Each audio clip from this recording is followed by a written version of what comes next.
அனைவருக்கும் வணக்கங்க. இன்னைக்கு இந்த டம்ளரில் ஒரு டம்ளர் உளுந்து ஊற வச்சு ஒரு 2 மணி நேரம் ஆகும். நல்லா மைய மசிய அரைச்சிட்டோம் பாருங்க. இதை நல்லா இப்படி கலக்கலாம்.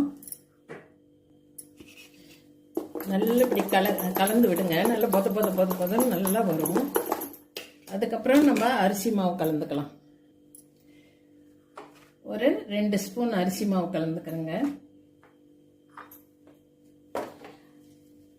தேவையான உப்பு, கொஞ்சம் மிளகு இடித்து வச்சுருக்கேன், ஒரு பச்சை மிளகாய், கருவேப்பிலை, கொத்தமல்லி தழை, வெங்காயம் இதெல்லாமே போட்டு பிசைஞ்சிட்டு உங்களுக்கு காட்டுறேன்.